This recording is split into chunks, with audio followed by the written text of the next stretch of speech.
Welcome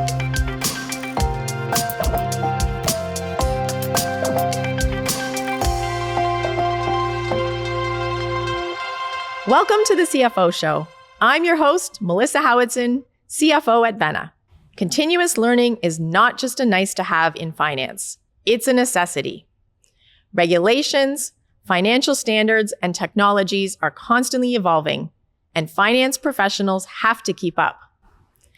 Joining me today to talk about continuous learning for finance professionals is Bryan Lapidus, Director of the FP&A Practice at the Association for Financial Professionals. Bryan has 20 years experience in finance, risk and operations, and is now committed to the education and advancement of AFP members. Bryan, thank you so much for joining me.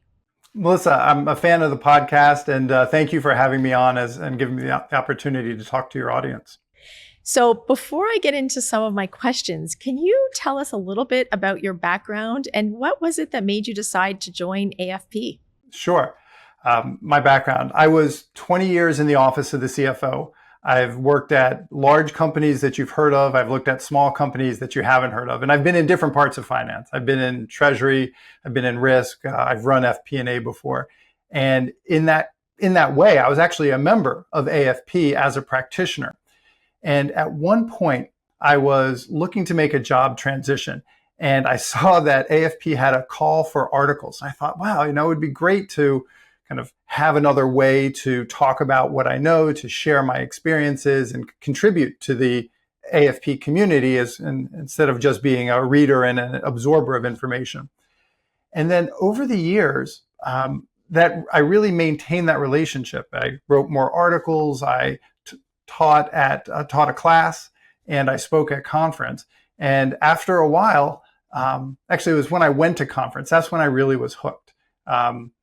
Just the energy, the excitement, the networking that happens and the conversations all around. I really just bought in at that point. And that's how I ended up on this side of the table where I am today. What a cool path to get there. For those who may not know a lot or may not yet be members of AFP, can you talk a bit more about what they do? AFP is a not-for-profit, and we have a very simple mission. We exist for the benefit and the continuing education and career advancement of corporate finance professionals. And we define that as the FP&A world and the treasury world and all of the related positions that are associated with that. And there's really three things I'd say that we do really, really well. One is events. And I mentioned the conference. We have the world's largest conference for our area. We'll have 7,000 people together and 130 educational sessions coming up this fall in Nashville. And then we also have a smaller conference. We have webinars and virtual series. We have a whole gamut of events that we put on, virtual and in person. The second thing we do is certification.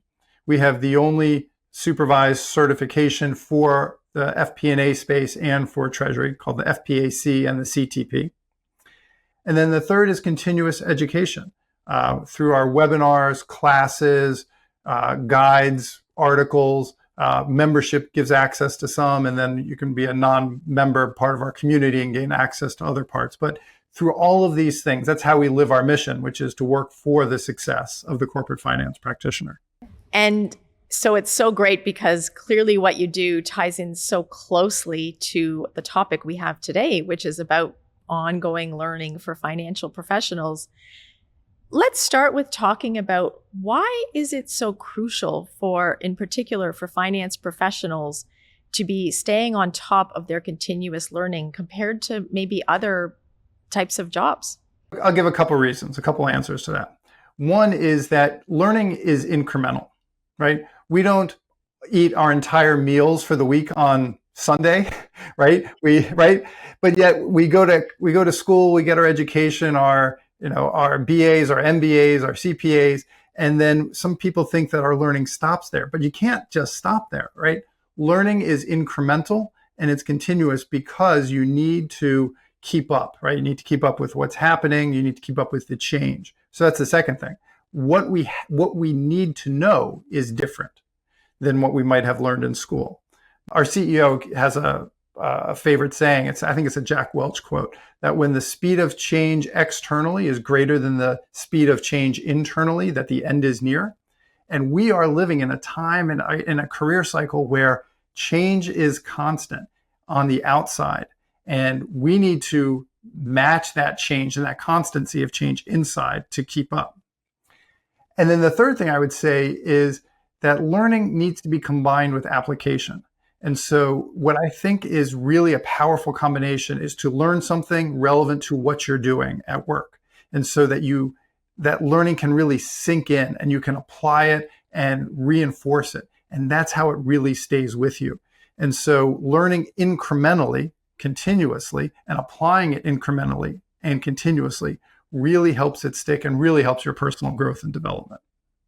Yeah, it's so true that, there's been so much more talk about even micro learning and offering it up in smaller pieces. As you can take that learning and apply it directly, it's just so much easier to have that stick with you than all in one shot. You talked about Sunday eating all your meals for the week. And absolutely, even though sometimes I feel like I did do that on Sunday, it doesn't feel good. And you do got to pace yourself. So when you think about then for finance leaders, as they're looking at their teams and needing to cultivate this growth mindset and help keep this alive and support it, how do you think they do a good job at keeping that mindset fresh?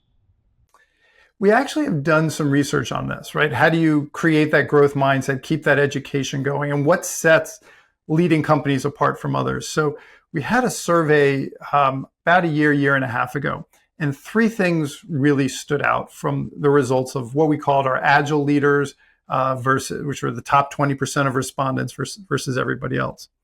And the first thing I would say is psychological safety. The agile leaders were 33% more likely to say that they have safety to voice their opinions and suggestions without fear of negative consequences. And so what you want from your team and from your leaders is to engender that improvement. And some of the feedback, some of the qualitative feedback we got was, assign a devil's advocate. So you normalize the fact that somebody is always second guessing and asking tough questions. Have post-meeting debriefs and talk about what just happened instead of quickly moving on. And really having the leaders demonstrate their desire to learn. So all of that is part of the psychological safety and showing that vulnerability. The second thing that came out was take responsible risks. And here our data point is that agile leaders were 26% more likely to say that they were open to continual improvements. And we define that as experimentation, trial and error of new methods, and raising disruptive ideas. So for leaders and for organizational design, think about how you can have goals around ambition, not just outcome, not just what you did, but how you went to do it. There may be many ways to achieve a goal. Failure along the way just means that you might not have gotten where you wanted from that method, but you want to encourage that sense of experimentation and trial. And the third thing I'll say about agile leaders is that they were 23% more likely to say they were adequately staffed and adequately trained. And it sounds so funny, but finance has this habit. I don't know, I'm sure not for you and your team, but finance overall has this habit of trying to demonstrate fiscal restraint and fiscal responsibility. And so they often will say, we can get by without that extra person, without that extra headcount, that extra investment in systems. And really, you can't do that if you want a growth mindset. If you want people to be creative, to interact and be that partner, you have to free up their time. You have to make sure you're adequately staffed and adequately resourced to do the work in order to do the extra work and do the extra partnering and the extra tie-ins to get the outcome you really want to achieve. What do you think are the top obstacles then getting in the way of being able to foster this mindset? Number one is structural. It's finance doing work where the main beneficiary is somebody else in finance. Informal surveys, right? Just kind of on webinars, informal quotes. About 2/3 of people are spending 2/3 of their time doing work for other people in finance. right? If you want to be a partner, and this is an FP&A audience. If you want to be a partner, you have to change that ratio. You have to spend more time doing work where you're the end person, the beneficiary is the business, is your partner. Really closely related to that is just overall busyness, right? We are busy. We are, 100% committed, 120% committed, right? We have other surveys that show that throughout the year, we tend to put in about 50 hours a week, but that goes up by 20% during peak periods, right? Busyness is an obstacle to having time to grow, having time to think about what your growth plan is, reading, exploring, and finding those other areas. And then the last thing I would say is that it's that lack of investment in people and your infrastructure, right? If we're spending so much of our time preparing the data, right? Whatever often you hear 70% thrown around is just preparing the data, that is going to limit the amount of time you have turning that data into insight and into action. And you talk about that interesting balance of how much time is being spent preparing information for our own team compared to for the rest of the business. What do you think the right balance is there? It depends, right? I sound like an economist there, but it depends. And in certain roles, what's happened is FP&A, as it's become more mature, has also become more specialized. So there are some people, especially in smaller companies, who will do the whole gamut of planning, reporting, KPIs, and ad hoc analyses. And then you have larger companies where those will actually be whole different departments. And so if you are in a partnership role, right, when I sat and I was embedded in the business, right, I was probably spending 80% of my time working with the business and for the business. There's also more FP&A roles that are more centralized, where we were pulling together the information from the decentralized units. So there we were, I would say it was probably reversed. It was probably about 20% because we were receiving all the information from the decentralized units. So it depends where you are. If I had to give an average, I would say, you'd want to spend the majority of your time. If you're business focused, if your business partner is your main client, you want to spend the majority of your time supporting your main client. And so when we think about learning for finance professionals, I think often our minds go to some of the obvious financial topics. But how do you think about the cross-functional learning, and how important is that for finance professionals? So I think the cross-functional learning is where the growth happens, and it's where the business understanding happens, right? When I look back on my own career, the best projects have always been cross-functional because it pulls you out of your day-to-day and you get to meet new people and do other things. And I could tell you, this was one of the main recommendations that came out of a roundtable that we had at our conference, right? The learning that happens on a technology infrastructure project, right? You are interacting with IT and you're learning about new technologies and how to implement and data manage, right? That's great. A new product rollout, and you're really involved with marketing and you understand the supply chain, or the value chain, how something is created, the economics of how we create value. And I'll tell you, one of the main complaints I hear from CFOs is that their finance people don't know how they make money. They know their business, they know their niche. But if you really want to be good at FP&A, if you really want to be a CFO, you have to know how you make money, where you're losing money, and how to convey your insights and action items to your partners. So when you think then about the learning, because there's a cost that comes with learning, both in the time and the cost of the courses, potentially if there's fees attached, how do you suggest that teams go about measuring that ROI of that learning to help foster that how much continuous learning should be happening? That's such a CFO question, right? Sure, right? Show me the ROI.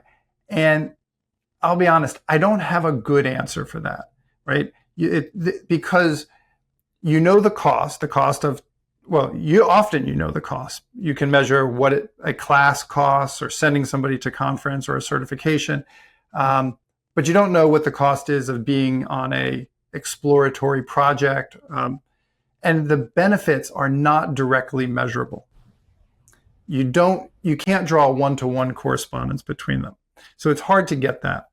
What I would say is that the ROI is generally slow moving. And there's a couple things you could look for.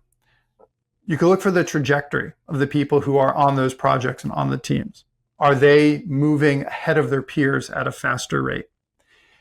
You can look at satisfaction scores. Are the people who are the beneficiaries who are getting that training, are they responding to surveys as saying that they're more engaged, higher satisfaction? Do you retain them longer and have lower turnover?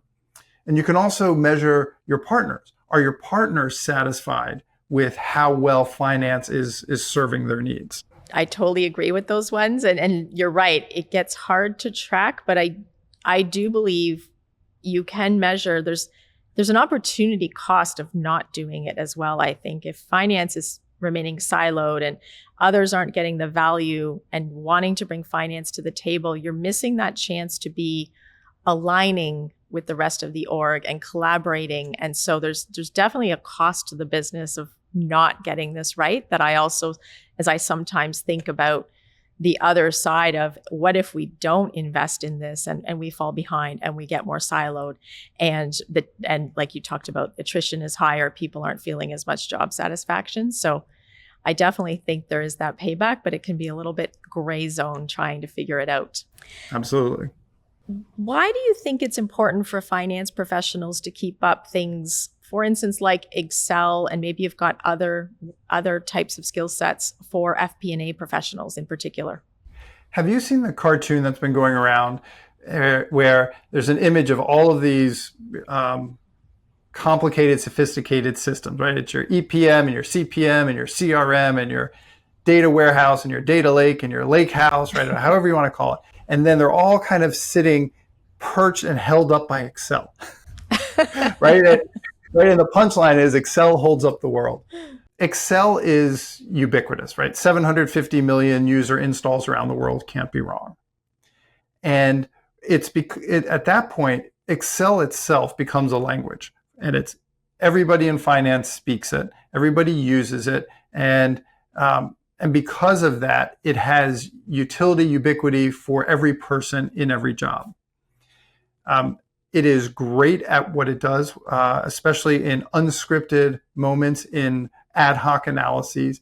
But also, Excel by itself is not static.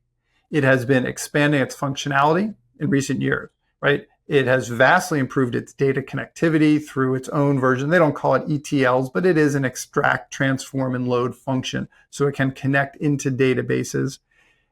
The use of Power BI, Power Query has really expanded it. The interoperability and the APIs with other tools really has made it not a relic, but if anything, more integrated, more useful, and more applicable throughout the world. And when we ask our members, right, we put together sample job descriptions, we do job task analyses in order to find out what is really relevant. We hear every year Excel, medium, advanced Excel is what they're looking for. Basic Excel is assumed, but people are always looking for that skill because it just remains core to what we do. Let's talk a bit now about how finance leaders can go about making continuous learning actually happen. What do you think are some best practices that finance leaders can put in place to make sure that learning is ongoing? There's certain things that organizations can do to build supporting communities for education. So when somebody takes a class, don't have them take it alone. Take it either with a partner, share back the learnings, make it a communal experience, and applaud and publicly recognize people who are doing that, right? We recognize people who are doing great work. We value the work. Recognize people who are advancing their own education and promote that. There's also some things that I've seen, especially around the communities, that are a little bit more sophisticated, but organizations that I would call best in class are really creating learning experiences that recognize that some people are going to be at the leading edge and some people are going to be moving at kind of a normal pace.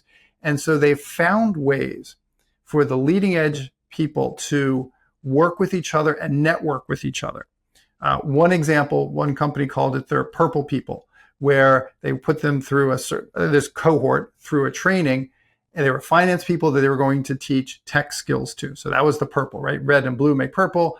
Finance and tech skills make purple people. And so they gave them certain projects. They had internal hackathons where they would give a problem and they'd say, all right, everybody give us your solution. So everybody in the company who's in this program starts working on the problem, and they're thinking about it, and they're talking to each other, and they submit, and something is chosen as the best. And then everybody learns from what is the best opportunity.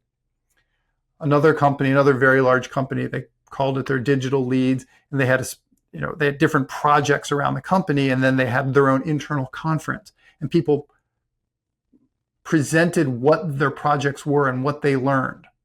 And everybody else in the room could ask questions. What tool did you use? How did you do it? And really kind of create those internal networks of the leading edge people, self-selected, right? People who had the time, who could go through it and had the inclination. But then all those people go back to their teams, and they infuse their teams with what they learned and how they did it and how much more efficient they are. And in that way, you build a community and a culture of that growth and development.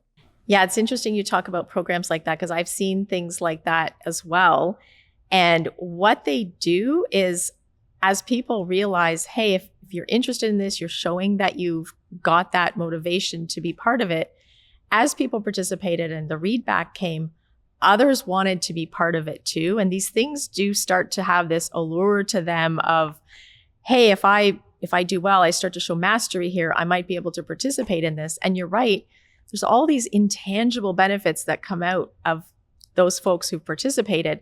The network they've got within the business gets stronger. And the next time they may have a real problem on their hands, who do I call? Where do I go? How do I break down this barrier? They become more effective at that because they've created these networks that they may not have had otherwise and not gotten the opportunity in the day-to-day. So I definitely can see the value of those. As finance professionals think about selecting their education resources and deciding what courses are going to be most relevant and be worth my time, or I'm going to get real benefit out of them, what advice would you give to them? The good news is that there are a lot of resources to choose from. The bad news is the exact same thing, right? There's, you could pay for it, you could get it for free, you can join communities and find your own. So you could spend a lot of time just in that effort of finding out what to do. So my sense is you want to find a reputable source, right? I'm a little bit biased. We happen to think that we are that reputable source and that clearinghouse. And whether it's culling the finance community for who's a good speaker and what's happening and keeping our pulse on. But we recognize that there are other sources as well, but we happen to think that we've got some of the best stuff out there. You also want to think about building towards something, right? You could take a scattershot approach and take lots of different courses on lots of different areas, but are you building towards a degree, towards a certification, towards a skill in a different area? So you want to be strategic, really, in how you choose what you want to choose. And then you also want to have a balance of hard skills and soft skills, right? The hard skills, the technical skills, whether that's finance technical and maybe it's some sort of fancy equations and DCFs or whatever it is, or technology skills that would fit in the hard skill category, whether it's a certain, whether it's Vena or a tool or something else that you want to use.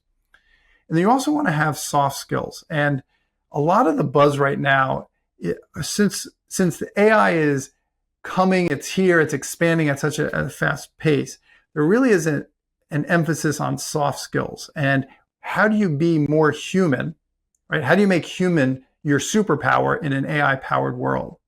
And I'll give you a quick analogy because we had this great speaker at conference who laid this out. He said, imagine a world where there are only two drinks, right? You could either drink coffee or you could drink tea, and they're competitive and they're equal substitute. The speaker was an economist, as you could tell. He says, what happens if suddenly coffee becomes free? Well, we start drinking it all the time, we start finding other uses for it. We start watering our plants with coffee. Our plants get a little bit wired, right? We start washing our car, whatever it is. We start using coffee everywhere. But what happens to tea? The price of tea craters because it's trying to compete with the coffee, but you can't really compete with free. His point was that what AI does is it's giving compute power and it's making it ubiquitous. It's lowering the price point, and we're finding all kinds of new uses for it all throughout the business. And so his point was, don't try to outcompute AI. It just won't work. Don't be a bad robot. Don't be a bad computer. Be a good human. And that means critical thinking skills, communication skills, seeing bigger picture and seeing what's outside of the same box, the data warehouse that the AI is trained on. Be a good human, focus on those human skills and those soft skills in addition to the hard skills that we're trying to pick up. I love that advice, and especially right now.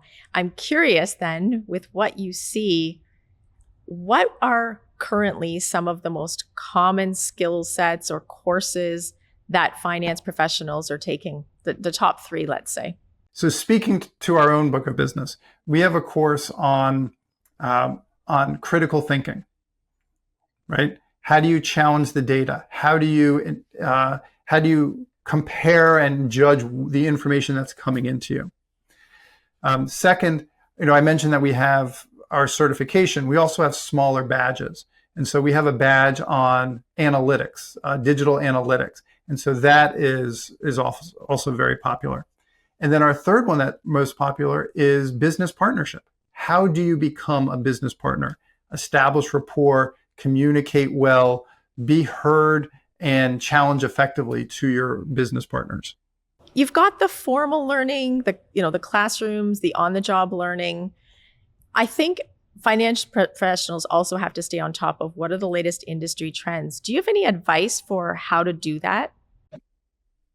And this is always what's hard, is you have to have your head down and your head up at the same time, right? You have to be head down. You've got to look at the work that's in front of you and be good at your day job, because that's how we all get paid and that's how we put food on the table. And at the same time, you have to have your head up and you have to look around and see what else is going on. And it's really hard to do that by yourself. That's where outside organizations like AFP can help you by creating and curating content for you and for what you do. I mentioned our conference. 130 educational sessions is a huge smorgasbord from which you can decide what it is that you need, what's most useful for you or for your team. And then we also, in other conferences, we have a communication-focused virtual event at the end of August, right? In March of 25, we have an FP&A only event that is going to be just focused on the latest FP&A topics. So having some help in creating, curating, and bringing to you the most relevant topics can help you with that head up, look around, connection to your peers, and real world, real practitioner-based focus on what really is impactful. And you touch on the conferences and that networking. How important do you think that is in terms of contributing to learning for finance professionals? 10 out of 10 on level of importance, right? Again, things are happening so fast. The change of pace is happening so fast. And there are so many voices. And some voices are trying to sell you certain things. And some voices are know what they know, right? And so you need to meet different people at different parts of the spectrum. When we come to conference, we call it the big tent, because under one roof, and this is really extends to all of AFP, we are the meeting place for companies and individuals, for consultants and for software vendors. And each of them have a role to play, and each of them have something to teach and something to learn. And no one person or one source is going to give you all that you need. But if you think about that, who is under my tent? Who am I interacting with that I can learn from and get that multiple point of view input? That's really what it takes to know what's happening and to kind of maintain a broad view and apply it to you and your work and your career. Yeah, I totally agree. I think it's something it's easy to not find the time to do it because I'm busy and I I just have other things to get done. And yet it can be such an efficient way when you've got that broader network. You start to hear what others are doing. You can check it with the things you're doing. You can bounce ideas off each other. You can call them up when you're trying to work through a problem and learn from other people's experiences. So I totally agree. It's something we have to be very conscious about, making the time to do it. I think something else when I reflect, on my own learning at least, is it hasn't been just a straight line of I'm going to spend this much time learning ongoing. Obviously, we have minimum requirements. We've got some requirements to hold our designations, but the learnings can be really high in some years and a little bit lesser in others. And I think some of that has to do with where you are on your journey in your career and in life as well. How do you see the journey going, as people make their way through their career? Do you see big changes as it goes? I think, you're absolutely right. Like sometimes what you learn and when you learn has to do with your busyness, your availability, right? Work projects, personal projects, and you try and fit it in when you can. But if I step back and think about your question from a career standpoint and look at and extend out that view of the horizon, what we found is when you're early in your career, what's really helpful is to get a lot of breadth. I personally benefited from being part of a rotational program. Lots of people early in their career move around, right? You don't know what you don't know. And so getting that breadth of topics and understanding the finance field, the business landscape, industries, that breadth is really important at the early part of your career. And then when you're a certain number of years in, then it's really good to focus and gain expertise in an area, right? Maybe whether it's FP&A or even within that, right? Certain areas you want to develop that expertise. And then again, as you hopefully get promoted and you're moving up in your career and you have a larger span of control, you tend to have less touch on the day-to-day work and you're more working through influence and working through other people. And there you again want to think broader. You want to think about those other areas, technologies, broader influences that you could bring not only to yourself, but to your group. So people used to argue whether it was better to be a mile wide or a mile deep. I think there's really an hourglass view in here where breadth in the early part of your career as you're accelerating your learning, more focus as you enter a later stage, and then as you become more senior and broaden your span of control, you want to go back to breadth, influence, and really be able to touch other parts of the environment and bring that back to your team. I love that hourglass picture because you're absolutely right. It changes as it goes, and that's okay. That's the way it should be. Now, for our listeners, if they were thinking, okay, well, what are two practical things I could do today to start enhancing my continuous learning? What would that be?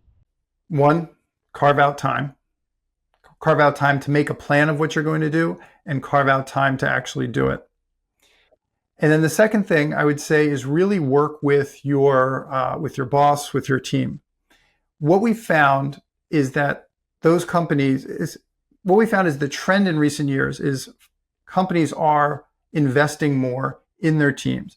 And there are a couple different dimensions or vectors in which companies can help their individuals. And people should go about this because more and more, and we have the longitudinal study that shows people are getting a combination of time, money, planning resources, and cultural support. And you should look for some elements of all of those from your company.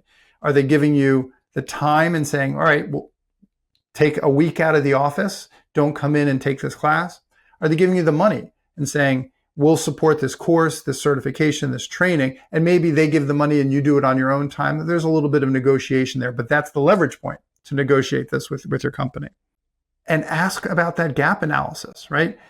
It's very easy for a company to say, Melissa, you're in this job, you're in this role, we want you to be great and give you training for that role. Step out from there and help them help you to create a learning plan. Where is the company going? What is the gap analysis to where the company is going into your next job? And get that extra view of what you should be learning. Don't hold it all on your own shoulders. It's definitely a collaboration in partnership of the individual helping to drive and know where they want to go, but then also the employer helping to make sure we're supporting that. And on that point, when I think about for CFOs or finance leaders who are looking for ways to enhance continuous learning, what advice would you give to them? Model it. You really have to live what you're saying, because otherwise, you don't want people to think it's just lip service. If the leader demonstrates that they are doing it, it gives everybody else permission to do the same. So learn it, promote it, publicly talk about the successes of your team when they do learn something. Bryan, excellent advice. Thank you so much for joining me today. Now, whenever we do have guests on the show, we have 2 rapid fire questions for them. So are you ready? All right, I'm ready. All right. What is your go-to strategy for staying productive during the workday?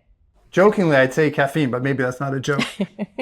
I need movement, right? So during the day, whether it's taking the dog for a walk, I've often thought that my dog should be on my company payroll, and just getting outside. I work from home, but getting outside at lunch, it makes a big deal for me.